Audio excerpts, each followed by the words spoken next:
kusoo dhawaada dhegaystayaal barnaamij kale oo ka mid ah barnaamijyadii xidhiirkaha ee ku saabsanaa taariikhda Soomaalida. barnaamijkana waxa weeyaan kii 14aad.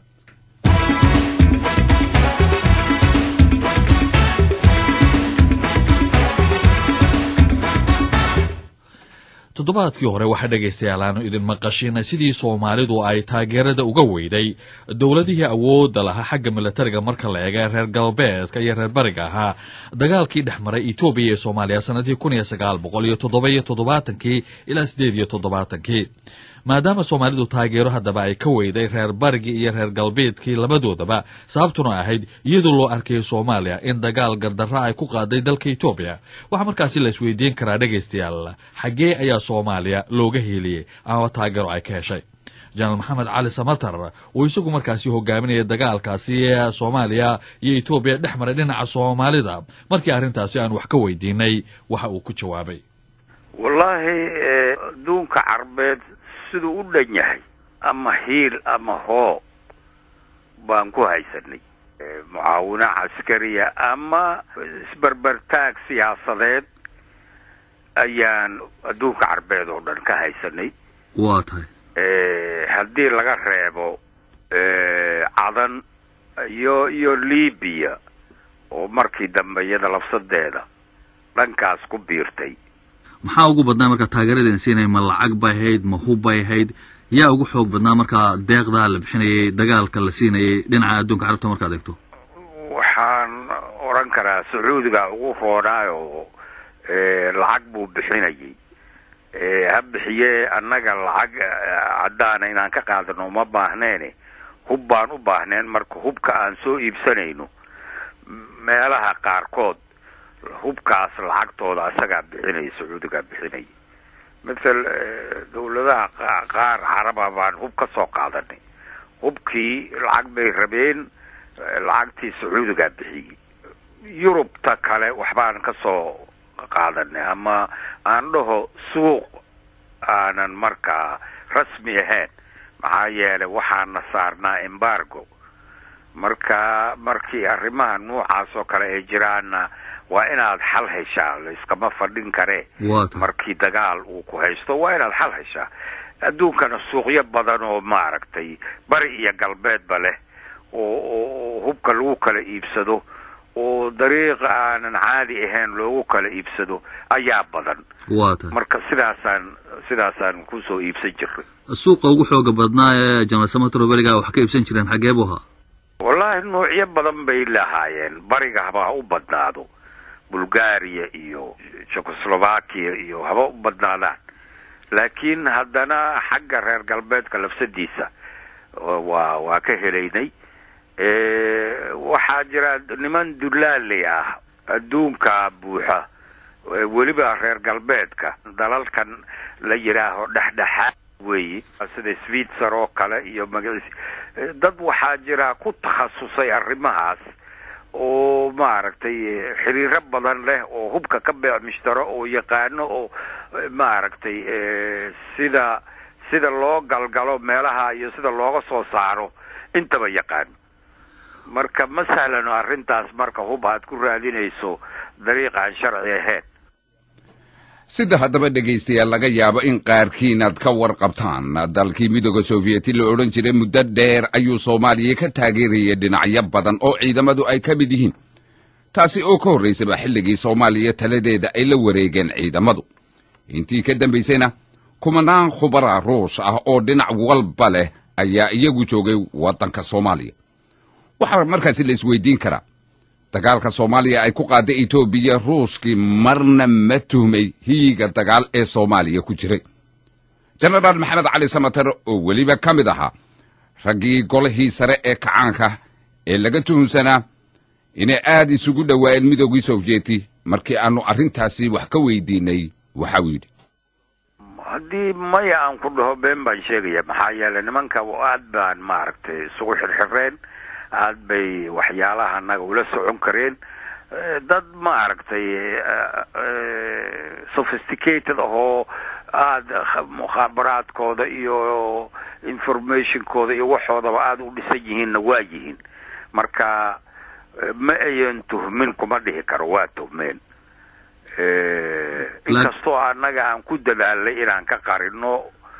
ma jirta marna inay idinkala hadleen matalan tusaalahaan waxaad ka soo qaadaa sida aan u maqlay matalan wafdi adigu aad hogaamineysay 1976 oo xisbiga iyo markaas saraakiil ciidamada ka koobnaa oo waddanka midowga Soviet tagay in iyada lafaanteeda laydinla soo qaaday oo tuhunkoodii ay caddeeyeen dalkii midowga Soviet loo oran jiray ma jirta berigaas taas? maya ma jirin sheekooyinkaas wax jira ma annaga waxa aan midowga Soviet ka helaynay ama ka qaadanayna wuxuu ahaa qorshe maaragtay sanawi oo la isla yaqaano la derso oo la isla ogolaado oo wax improvisation lagu samaynayo ma uusan ahayn. waa tahay mayan ahayn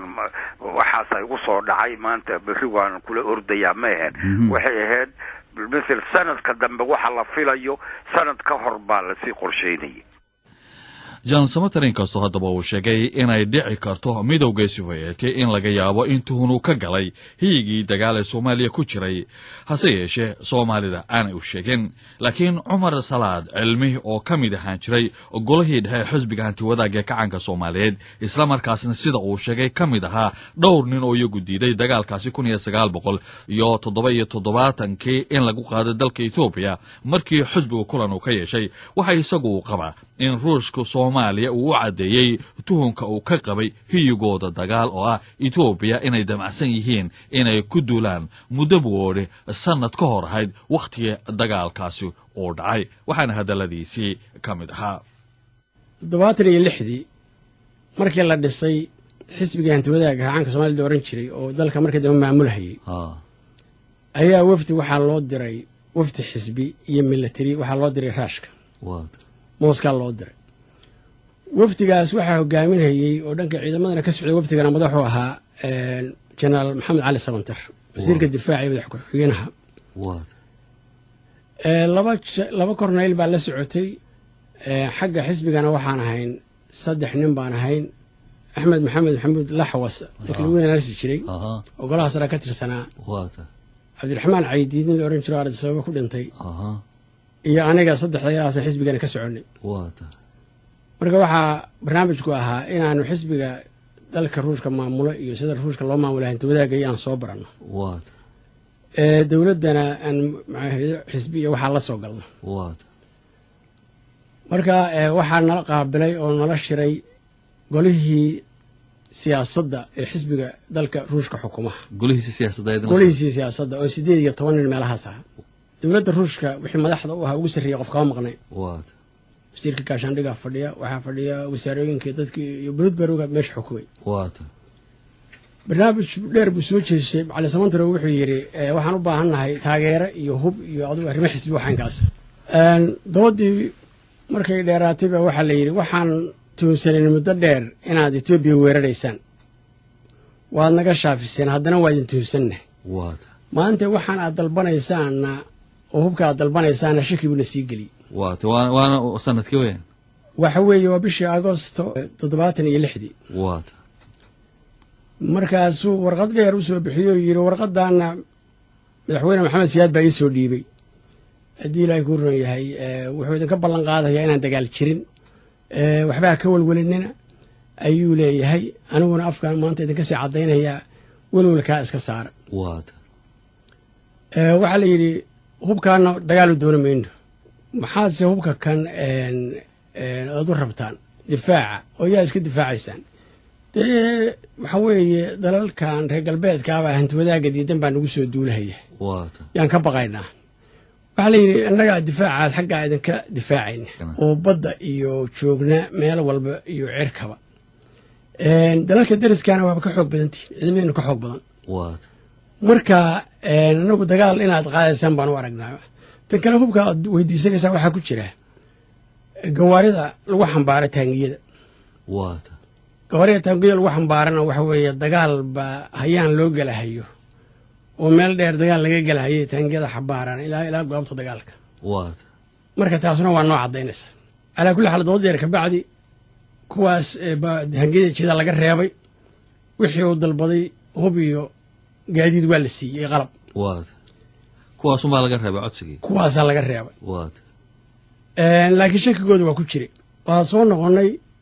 77 July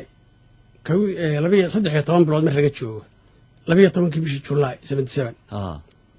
ayaa golaha dhexe oo xisbiga waxaa la keenay mooshin ama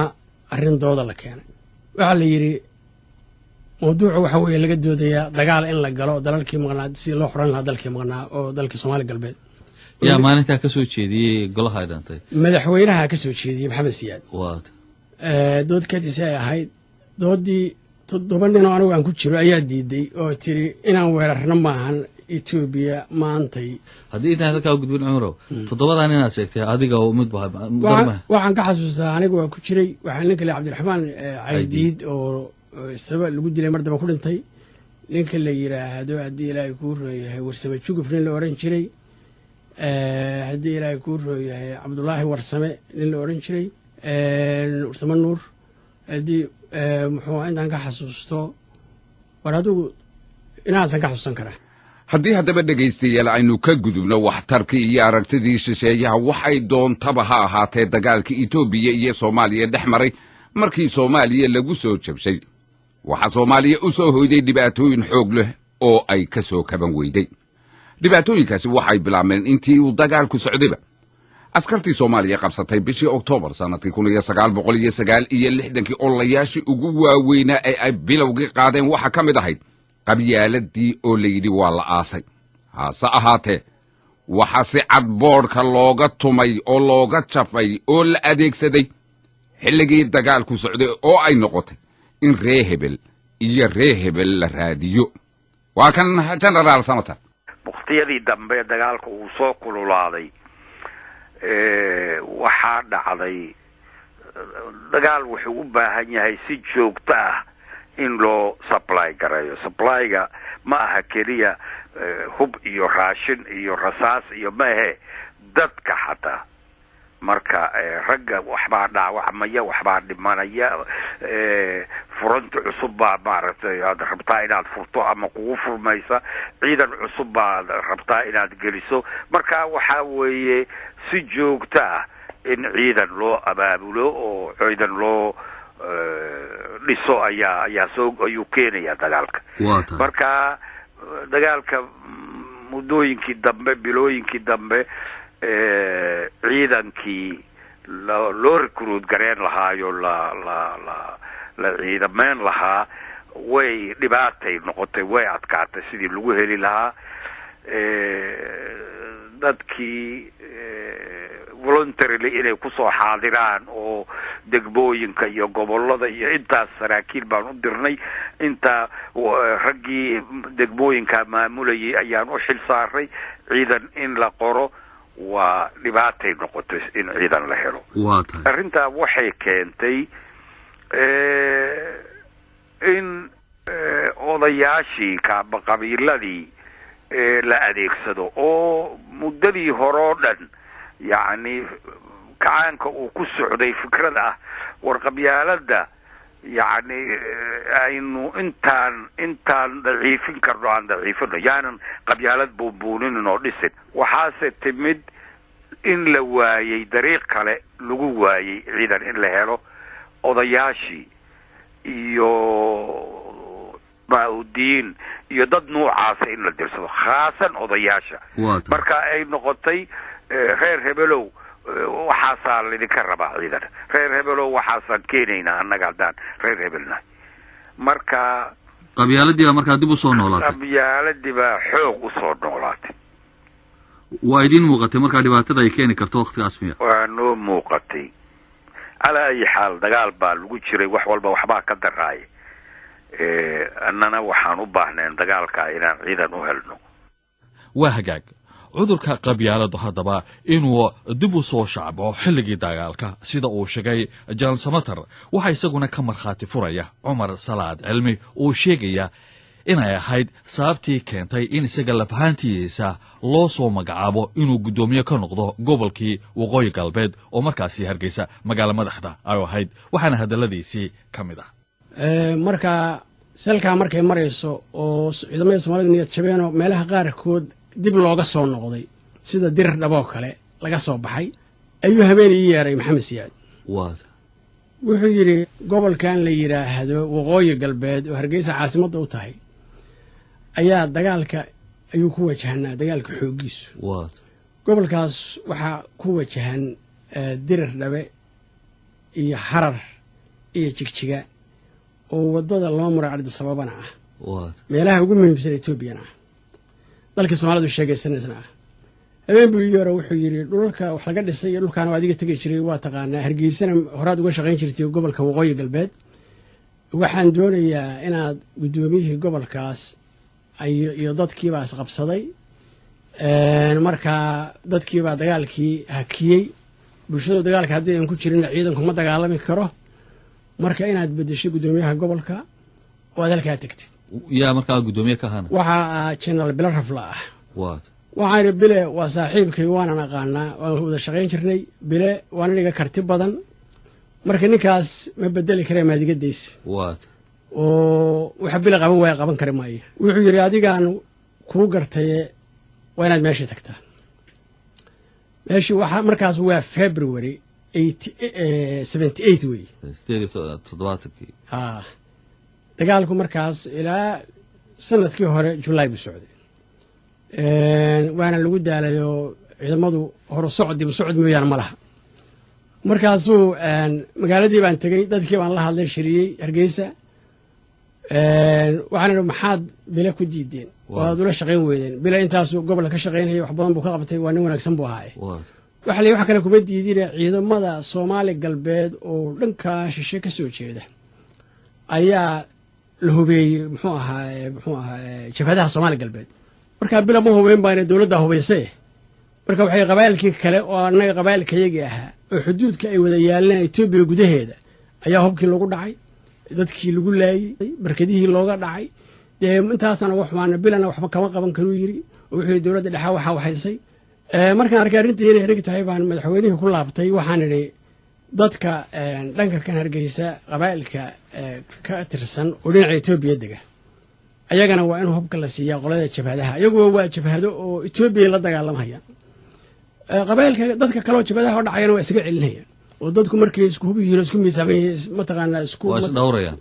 xadgudbi mahayaan wuu yeelayoo wuxuu yidhi hub u qaybiyo sidii baan hubka jabhadahan ka dhiga waxaan etoobiya la dagaalamaysaan soomaliya la dagaalamaysaan sidii bay ku joogsatay dhicii iyo lagu kala joogsaday dadkiina markiiba sidii bay hawsha ku galeen haddaba dagaalkii 1977 markii soomaaliya lagu soo jabiyey oo uu go'ay xidhiidhkii ka dhexeeyey midowda soofiyeti tallaabo waxa u soo kordhayey soomaaliya iyo maraykanka xidhiidhkoodii oo ka dhashay istiraatiijiyadii maraykanku uu ka lahaa gacanka khaliijka kadib markii midowgii soofiyeti ay farageliyeen waddanka afghanistan sannadkii 1979 heshiis gaashaandhigga ayaa dhex maray labada dhinac sannadkii 1980 oo maraykanka loogu oggolaaday milatari ahaan inuu isticmaalo magaalada berbera maraykanku gargaar xoog ah ayay soomaaliya markaasi siiyeen sannadihii 1980 laakiin waxa uu ka cagajiiday inuu taageero milatari u siiyo maamulka maraykanku waxa kaleeto ay walaac ka muujiyeen xilliyadaasi xidhiidhkii soomaaliya iyo liibiya oo dib isna u soo noolaada barnaamijkuna maanta intaas haynoo joogo